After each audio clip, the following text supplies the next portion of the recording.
Hi everyone, this is Heba from My Little Journal, and today I'm going to be working in my traveler's notebook, and it is release day at Feed Your Craft, so I'm going to be using one of the new stamp sets that released today, and today is April 15th, 2019. Now I'm going to be using the Daily Details. It's a gorgeous hexagon stamp set. I'm in love. What I decided to do was print my photos really tiny because I was hoping that they would fit into the hexagons.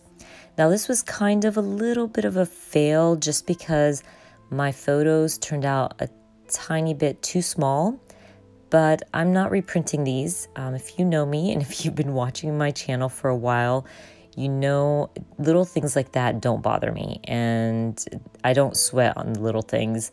So I'm just going to leave them as is and make it work. So I went ahead and stuck down my photos on some white cardstock because my photos were too small. So I had to do this little step to make sure that my hexagons were full. And I'm going to go ahead and stamp my hexagons, and then I will trim out my photos. Now, of course, if you had printed your photos properly and correctly, this would not happen. I don't know why my photos turned out a tiny bit smaller. I guess I mismeasured, but it's not a big deal. Anyway, I'm going to do this by hand. Now, I discovered that there is a punch for these hexagons, and I believe it's the Fisker's 1-inch punch, I'm guessing. I totally forgot, but I will add a link for it in the description box because I did purchase one after I did my process video, and I will be using it for sure. But anyways, now I have my photos all trimmed out and done.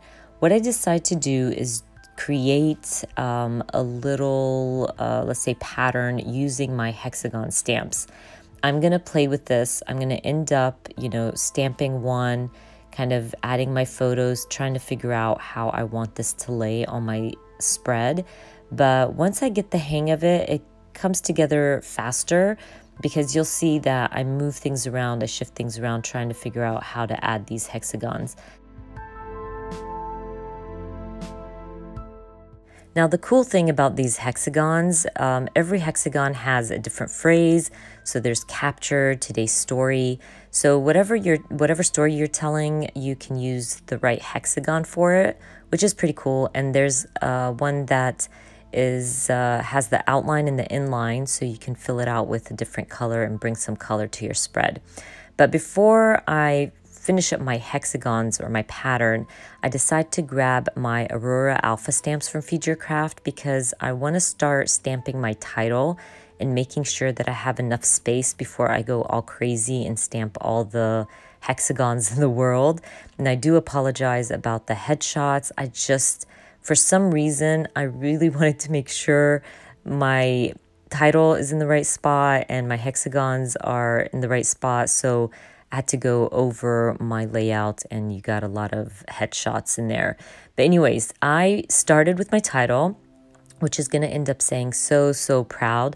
I forgot to tell you guys, I'm documenting these photos of my son. He was honored at school. It was amazing.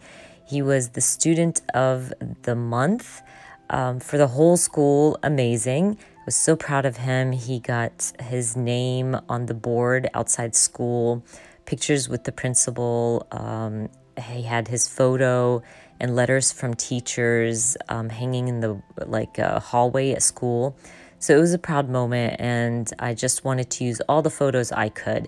So this is what I was documenting, and that's why I decided to stamp out so proud.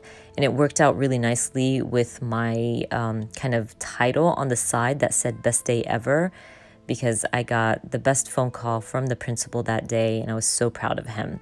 But anyways, I went ahead and stamped out the so, and now I'm just going to stamp out proud. Once I stamp out my next or second title, I'm going to go back into the hexagons and finish up my pattern.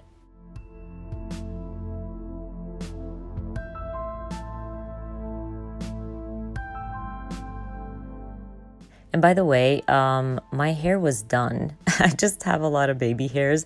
That's why you see them sticking out. I always, when I watch back and I see all the baby hairs on my head, I just laugh. I feel like my hair, you guys probably think my hair is all wild and crazy.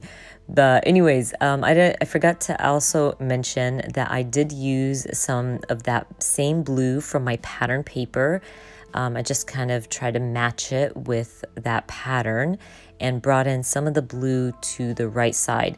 And because some of the photos had some red, those are the school colors, so I'm going to try to bring in some red using my embellishments. I'm not going to worry about adding red to my hexagons. Just felt like the red would be way too strong.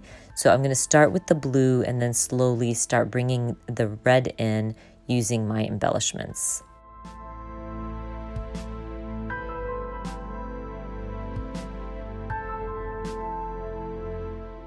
So I'm also filling out some of the hexagons with the letters. These letters kind of represent the week.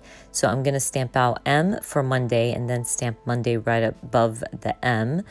So you can create your own little, I don't know, phrase or title for your hexagons. Now I'm done stamping. I'm going to go through my embellishments. I'm going to end up using my Feed Your Craft puffy hearts to bring in some of that red. I'm just going to add them randomly to my spread. I'll also grab some chipboards and fill out some of those empty hexagons. Now, I always recommend this. Try to add some of your embellishments outside of the hexagons or outside of your shape. It really helps kind of make everything flow. Don't add everything inside your shape. Then it would just look too boxy, I guess. But I'm almost done, you guys. I'm just going to finish up my hexagons by adding some more chipboard and embellishments to my layout, and I call my layout done. Don't forget today's release day at Feed Your Craft. I'm going to add all the links in the description box for you. I definitely recommend to check it out. There's some really pretty kits that released today. I hope you enjoyed watching this video, and if you did, please give me a thumbs up, and if you are new to my channel, please consider subscribing, and I hope to see you guys very soon. Bye!